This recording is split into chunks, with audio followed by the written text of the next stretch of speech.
Deep in the woods in a town who knows where, there's a sad little house that sits right on town square. It's a happy little town with happy little people, and there's a happy little church with a happy little steeple.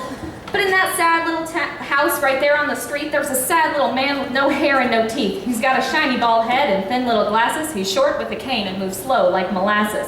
He sits out on his porch in the night and the day while happy people pass on their merry little way. And in this small little town deep down in the woods, everyone's filled with joy, all whole and good. So filled with joy that they burst at the seams. Laughter fills the air, happy and serene. It starts real little, a chuckle, a grunt, then a giggle, a gurgle, a whisper in front. And then before long, it's a big grand roar. But the sad little man, he just sits there and snores. But the others enjoy the good booming vibration. The sound starts at the bottom and makes its migration. The boys and the girls laugh until they turn blue. They stomp up their feet and kick up their shoes, and the ladies stifle a chuckle and try to keep quiet, but soon they give in to the monstrous riot. And even the old folks stand up on their feet and gurgle and giggle out in the street, and the businessman let out a rich, hearty noise, which gets a real laugh out of the girls and the boys. Each laugh holds a different rhythm and tune, completely contagious, only the old man immune. He just sits on his porch, such a sad little man. If only someone was willing to give him a hand. But it seemed like there would be no sympathy to spare for that sad little man with no teeth and no hair. But one gay-toothed girl whose eyes glinted bright thought that sad little man was a sad little sight. So she ran to his porch all giggling and such. "You seem awful sore, you don't smile too much." But the sad little man was still stuck in a slump. "Hey, mister," she whelped and hopped up with a jump. He let out a grunt and continued on frowning. But that wasn't enough, so the girl started clowning.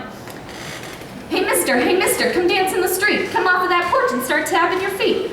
And the sad little man shook his sad little head, and he suddenly wished he was back in his bed. But the gay-toothed girl gave his hand a little tug, and all at once he felt light as a bug.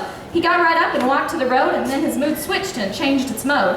Everyone was howling, and the noise went straight up. And then his old foot gave a tap, bup, bup, bup. He joined in the dancing, the great merry-making, but until after, he didn't start breaking. The gay-toothed girl did a little swing. "Hey, mister, just listen, you might hear a thing." And so the little old man opened his ears and listened to what he had blocked out for years, and he heard giggles and snorts and great swells of joy, and it all made him feel like a young little boy. Then that little old man felt something deep in his middle, a tickle, a feeling, a toggle, a nibble. So the little old man slowed down his jig, and laughter hit his tongue, sweet as a fig. He chuckled and grunted and felt downright good. And in that moment, he understood that the giggling and laughs and the sweet little hums came from the faces of people all bright as mums. So deep down in the woods in a town who knows where, there's no longer a sad little house on that square. There's a happy little man in his happy little house with a happy little smile on his happy little mouth.